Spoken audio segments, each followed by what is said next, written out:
Family, I've had to think long and hard about whether or not to do this video essay. I thought to do it yesterday, but it's just one of those facts that there are some things the black folks don't tend to handle very well. Sports, entertainment's one of them, but anything that even smacks of conspiracy, black people sometimes get a little carried away. So I had to think before I decided whether or not I wanted to get out here with this. Now, with Jeffrey Epstein's death, a lot of people are trying to very hurriedly drive nails into the story and say, well, there's nothing to see here.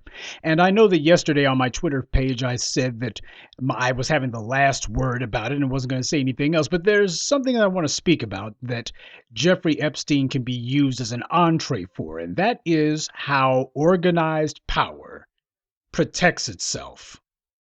Jeffrey Epstein was a man whose money was made in ways that we still don't understand. There are people who he was connected to, but it's still unclear exactly where his money came from. And as the old saying goes, behind every great fortune lies an even greater crime. But when you look at Jeffrey Epstein's past business associates and the men who he had business partnerships with, you see a bunch of them are in federal prison now for Ponzi schemes, money laundering, and various other forms of financial chicanery. But it's Jeffrey Epstein's story personally that's the most interesting. Now, according to the Daily Beast, and I'm still trying to figure out exactly where they got this information from. It's been reported and echoed by Forbes this a month ago. They were talking about the reason why Alex Acosta, the former U.S. attorney in Miami, who gave Jeffrey Epstein that sweetheart plea deal back in 2007, when he was being interviewed for a job in the Trump administration, the issue of Jeffrey Epstein came up. How could it not? Jeffrey Epstein had been connected to Donald Trump very briefly. Now, again, still trying to figure out exactly what the source is other than the reporter saying she heard it from a former senior administration official. But according to the story, Alex Acosta said, I was told Epstein belonged to intelligence and to leave it alone. The Labor Department had no comment when they were asked about it. Now, as you're aware, as one of the new voices of black media, I am very, very loath to be repeating any sort of information that I don't actually have sourcing for. So this is the reason why I say take it with a grain of salt, but given how strange it is that Jeffrey Epstein had been on the hook for being part of a pedophile ring 12 years ago, and yet this man gets a sweetheart deal, and nobody seems to want to talk about it, and just the strangeness of the legality. Not only was he taking a plea for himself, he was also accepting a plea for all of the people who might have been his co-conspirators, which, by the way, the law doesn't allow you to do. You can take a plea deal for yourself, but you're not allowed to take a plea deal on behalf of a third party.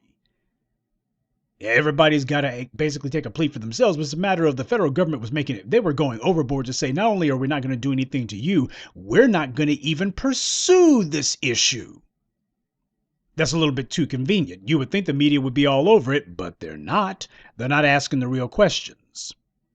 And it's obvious that Epstein was being protected. He was being protected by a lot of people because he had given a lot of money, but he was also very useful. The more that you look at Jeffrey Epstein, kind of reminds you of Howard Hunt. Howard Hunt was one of the Watergate conspirators, and truth be told, he was essentially a bag man for Nixon in all but name. He may not necessarily been running around with the bags full of cash. Hunt himself had received money from the Nixon administration in return for his silence. But when you look at Jeffrey Epstein, he seems to be one of those guys who, when it comes to money and powerful men in Washington, it ain't long before the intelligence services are not very far behind. That's what the whole Iran-Contra thing was about. Arms for hostages, but also drugs for money in order to try to stop the spread of communism in Central America. So the ties between money and the political class are just money, the political class, and the intelligence services. They go hand in hand. You really can't have any one without the other two because they all protect each other. And speaking of protection, Jeffrey Epstein was also being protected by the Fourth Estate. It was the reason that the ties to him and intelligence, if to the extent that they do exist, and I would say we should put an asterisk beside it, because we haven't sourced this ourselves, but it all does make sense. It certainly has the ring of truth to it. It certainly seems plausible. And considering the highly strange circumstances under which the late Mr. Epstein has expired, yeah, it looks like somebody decided they had him fitted for a toe tag and they wanted it tied. And why is the white media not asking the tough questions about Epstein? Why weren't they asking them 12 years ago? Well, look at who it is who are his close pals. Mort Zuckerman, the former media mogul, billionaire, former owner of the New York Daily News and the Atlantic.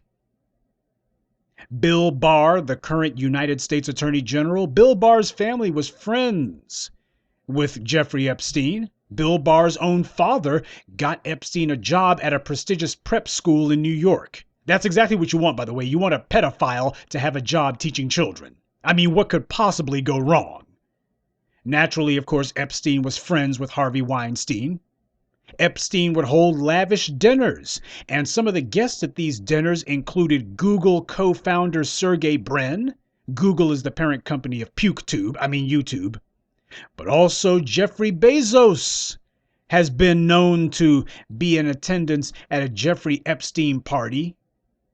Bezos, by the way, is the owner of Amazon, and he's also the owner of the Washington Post. And speaking of which, as the paper of record inside the Beltway, one would have thought that the Washington Post would have been the first to crack the Epstein story.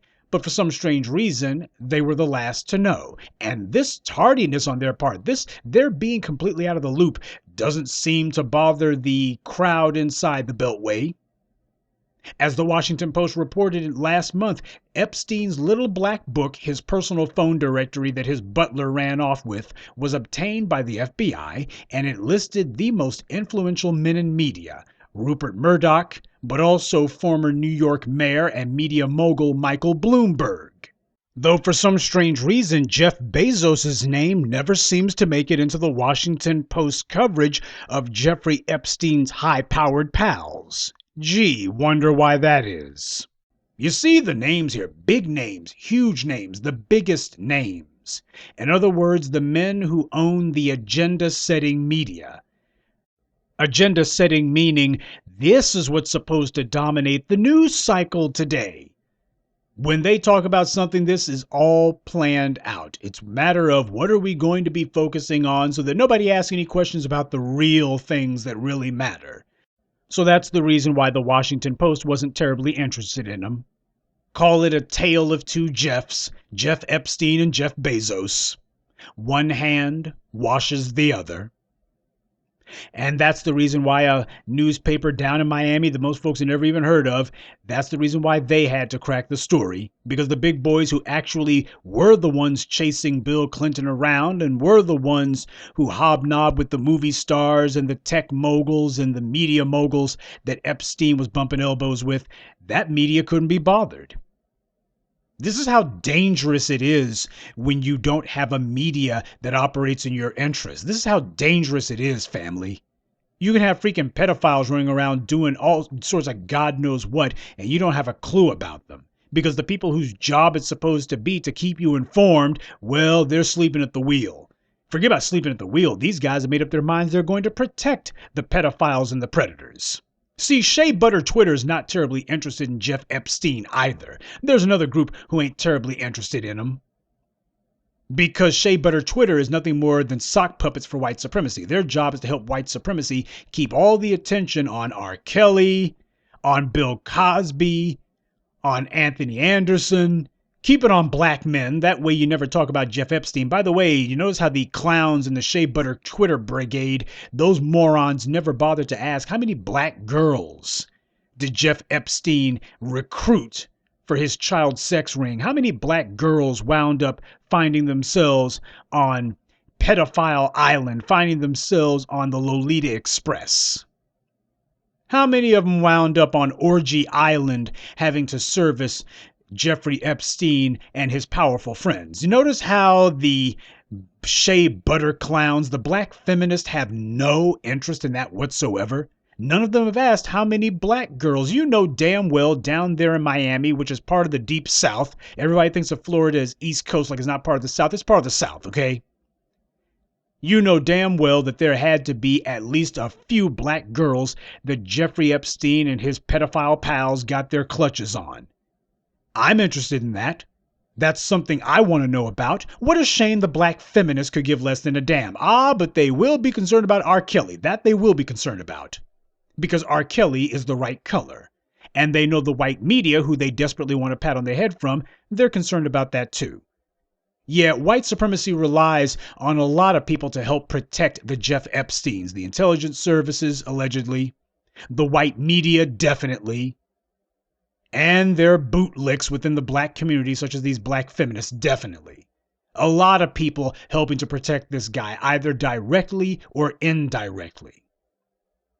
So the white media wasn't about to put Jeffrey Epstein's name out there because they would actually have to investigate themselves. Even now, with the man only just a week ago having tried to kill himself, the question now becomes, did Jeffrey Epstein really try to kill himself a week ago, or had he barely survived a murder attempt? Well, even so, after that, with people saying, well, hey, the story is Jeff Epstein tried to kill himself. Well, he's on suicide watch, right? Wrong. No suicide watch for this guy. The most important federal case in the country, the most important high-profile federal inmate in the nation, and the government leaves him alone after he allegedly tried to kill himself? Only a fool wouldn't think that that's just a little bit suspicious. That a man this connected and who had so much juice that he could get a massive child rape case against him to disappear 12 years ago, he would suddenly want to off himself. And no one's supposed to think that's strange. It would have been one thing if he had died the first time. But he lived after the first alleged suicide attempt. He died after the second one.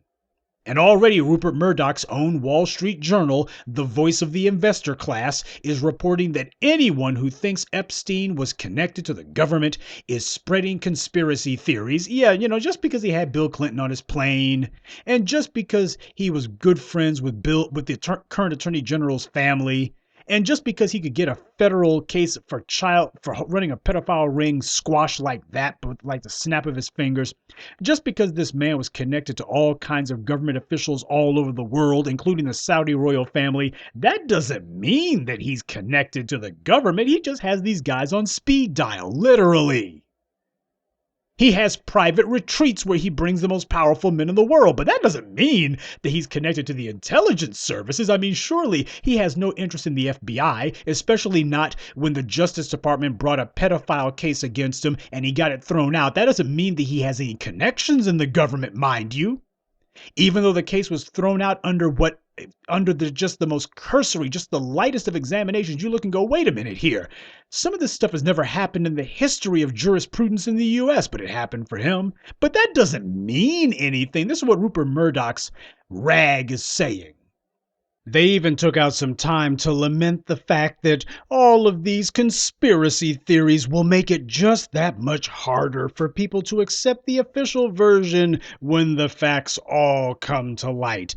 Now, ain't this the same Wall Street Journal who's always saying that the government can't do anything right and private industry can do it better? Yeah, but when it comes to the death of this former tool of white supremacy, all of a sudden, we really ought to believe what the government tells us. The government wouldn't lie to us, and we don't need people out here trying to figure things out for themselves. You just need to believe what the government tells you. Yeah, that's because government is the shadow cast by business, and the Wall Street Journal happens to be the mouthpiece of business in America. This is how the Wall Street Journal is reporting on Jeffrey Epstein.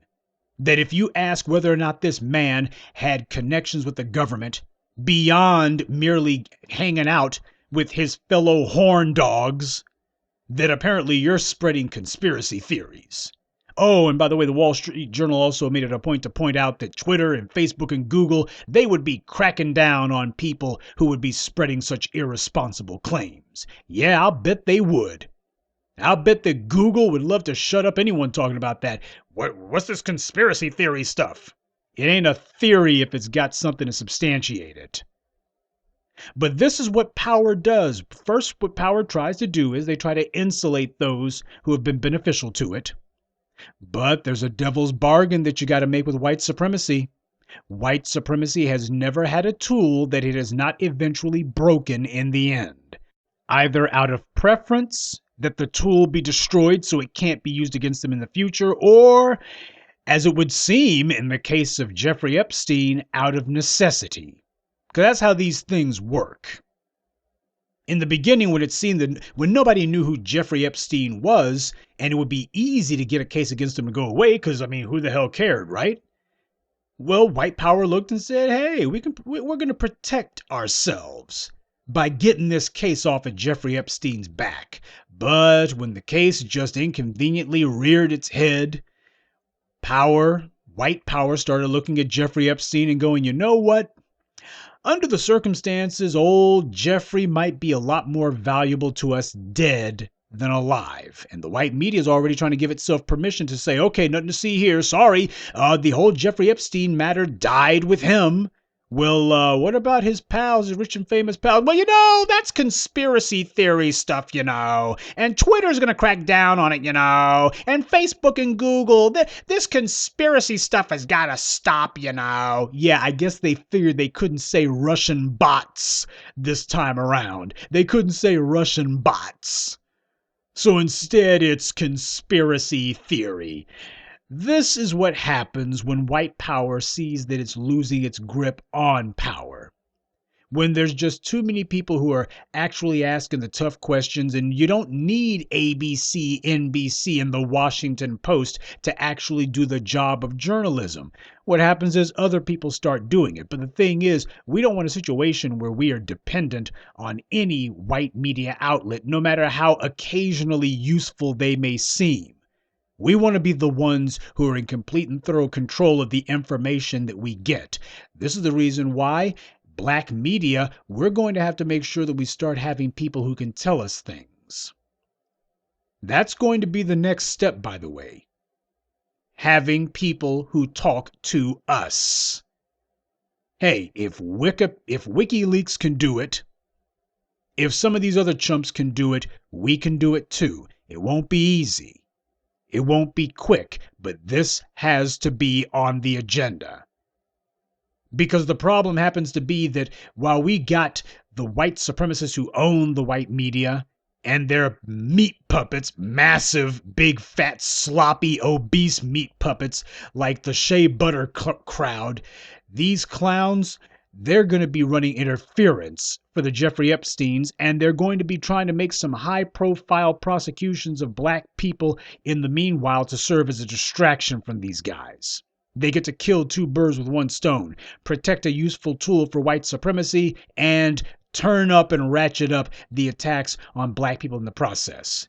Yeah, they know exactly how to run a multi-pronged protection racket. Well, we don't have to play along with it. Understand how white power actually operates. Understand when you're talking about things that white power wants you to stop talking about. They're not even being subtle about this. Jeffrey Epstein, however, is merely the tip of a very large, very ugly iceberg. We're getting a glimpse into how it is that power operates. In his book Blind Ambition, John Dean, who was the White House counsel for Richard Nixon during his second administration, John Dean talked about how after the Watergate break-in, Richard Nixon was trying to figure out how to make the Justice Department probe go away, how to get the special prosecutor in the Justice Department to back off. And what Nixon did was he contacted Richard Helms, who was the director of the CIA. And he made it very clear, hey, Ricky, I need you to do me a favor. As CIA director, could you please just tell the Justice Department that they really ought to let this Watergate thing go? You don't have to say why. You don't have to go into details. In fact, it's best that you don't.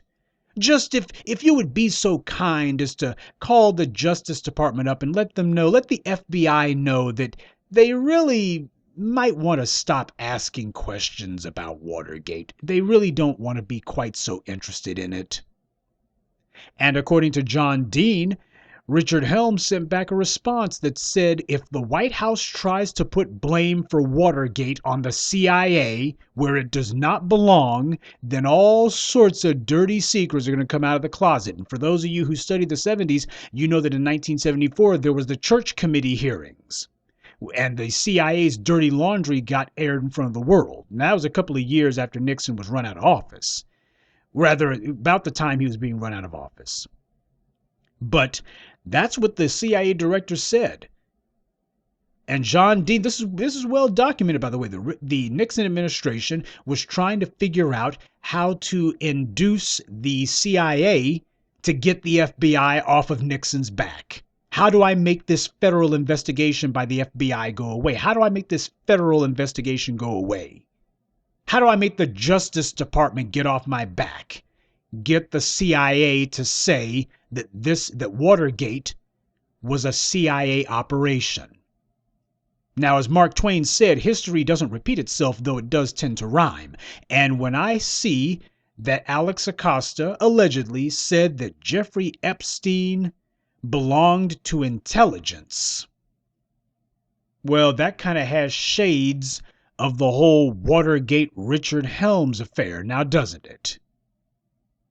Yeah, white power understands the necessity of being able to call off the dogs when they need to. And we got to wonder, how many times has this exact scenario been carried out? See, we know about what Richard Nixon tried to do in order to get Archibald Cox off of his back. We know what Alex Acosta did in order to call the dogs off of Jeffrey Epstein. But the thing is, how many other occasions has this exact scenario played itself out? How many other times have you had the intelligence services saying, get rid of this prosecution? In his book, Dark Alliance, Gary Webb talks about Norman Meneses, the Nicaraguan drug kingpin who was responsible for God knows how many tons of cocaine coming into the U.S., how this guy was a DEA informant, and that there had been a grand jury indictment of the man, but of course he was never arrested. Meneses was arrested by the Nicaraguans in 1991, and he was sentenced to 25 years for drug trafficking, and he was released from prison only 6 years later.